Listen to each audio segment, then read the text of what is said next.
mwaka ulivyoanza year to date, huyu mtu ameingiza approximately 44k, okay, 44 grand ameingiza sawa ni milioni 104. What's up good people, karibuni tena katika channel yetu pendwa ya Tanzanite Digital Agents. Na leo tumekuandalia video ya dropshipping business. Nini maana dropshipping business, namna gani unaweza kuifanya, faida yake na ugumu wake uko wapi. So kwa mfano niko hapa katika website ya my client. Hii sio website yangu guys, kumradhi, lakini hii ni website ya client wangu. Nataka ni wa inspire, and nataka ni wa inspire na kuinspire wewe na mimi ni inspire au sio, na kama utaweza kushare na mtu mwingine aweze kuona namna gani watu wanavyotaka kutengeneza pesa kwa urahisi sana. Na hii inaweza kufanyika sehemu yoyote ile duniani. Kwa mfano tuko katika dashboard ya hii website, okay, ngoja nikuonyeshe hii website. Tuko katika dashboard ya hii website. Hii ni website ambayo inafanya dropshipping business, okay? Na hii ndio bidhaa inayouzwa na haya ndio mauzo yake. Kwa mfano mwezi huu imeingiza $1,088. Hiyo ni sawa na kama milioni 2.5.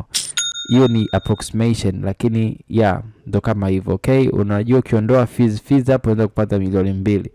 Na mwezi huu ilikuwa hiyo, tuseme kuanzia mwaka ulivyoanza year to date, huyu mtu ameingiza approximately 44k, okay, 44 grand ameingiza sawa ni milioni 104. Very nice amount of money. Na let's see mwaka jana aliingiza shilingi ngapi. This tunazidi kwenda huko nyuma na mambo yazidi kuwa mwake babake. 294. This is USD guys, okay? USD, United States dollar. Aliingiza milioni 693. Guys, that's a very big amount of money. Sasa nikitaka kuonyesha nyuma zaidi ndio utazidi kupaga. Kwa mfano last year, hii ilikuwa last year ilikuwa ni December. Nikisema nikuoneshe 2021. Let me show you guys. Kwa nini niwe mchoyo? 2021, okay? 2021 ilikuwa aje? 1 million na 300,000. Is it okay? 1 million. Hii sawa na bilioni 3 jamaa ameingiza kwa kuuza hivi vidude. You see this, hivi vidude, okay? Hivi vidude tu. Hii ni website moja ambayo jamaa alikuwa anauza. Na tukizidi kwenda huko nyuma utazidi kupagawa zaidi. Anyway, kama wewe hujui nini maana dropshipping, stay with me mpaka mwisho wa hii video, na kama umeipenda please like, subscribe, na section ya pili nataka nielezee nini maana dropshipping. So let's get started. Kumekucha. Okay, kama umesha subscribe, very good. Sasa tuangalie nini maana dropshipping. Dropshipping ni aina ya biashara ambayo huhitaji kuwa na bidhaa kabisa mkononi mwako, bali unachofanya ni kupartner na suppliers, ile level ya kwanza kabisa ya bidhaa, manufacturers ama suppliers, ambao watasimamia storage, packaging na shipment ya bidhaa pale mteja anaponunua kwako. Kwa mfano mteja akinunua kwako, yeye anatuma bidhaa moja kwa moja kwa supplier baada ya wewe kununua kwa supplier. Sio, utakuwa umenipata. Kwa mfano huu ni mfano wa business ya dropshipping, yani structure yake. Hii hapa juu ni website yako ambayo ndio mteja ananunua kwako. Hapa chini ni manufacturer na customer. Kwa mfano customer ana place order ya $200 katika website yako. Wewe hiyo bidhaa hauna mkononi. Unachokifanya ni kununua hapo online kwenda kutoka kwa supplier.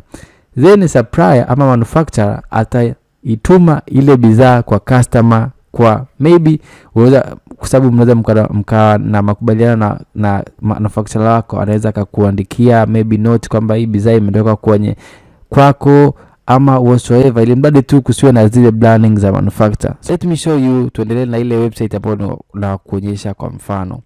Hebu tuangalie mfano halisi. Okay good people, tumerudi katika ile website ambayo tulikuwa tunatumia mfano wetu wa kwanza kabisa.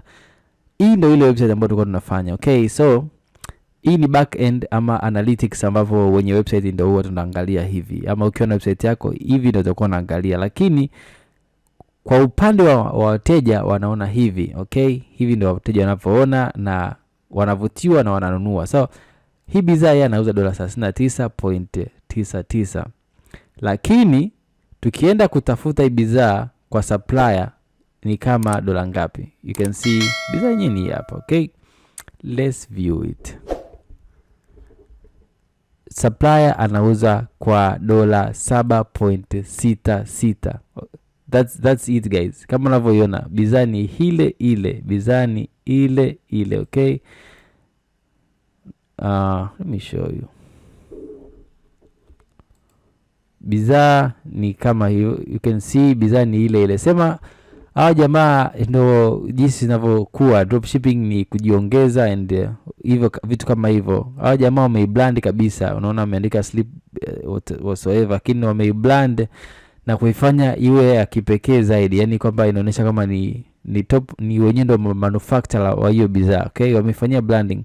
Kwa mfano hii bidhaa wenyewe supplier, huyu ni mmoja kati ya supplier. Kuna supplier wanauza chini zaidi, wanauza $7.69, lakini yeye anauza kwa $39.99. Kwa hiyo ukido the math, calculate hapa, calculate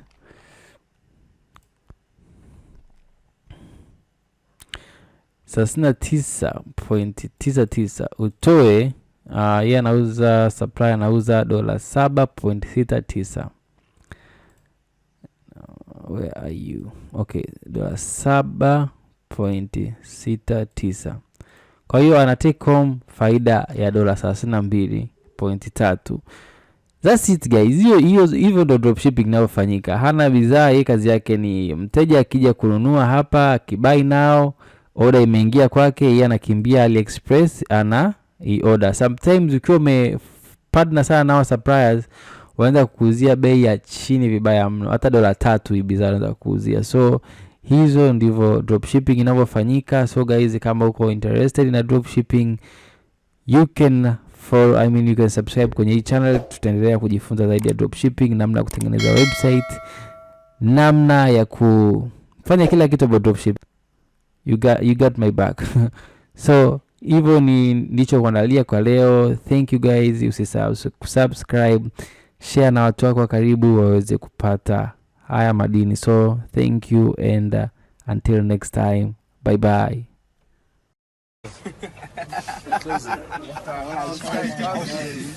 It is what it is.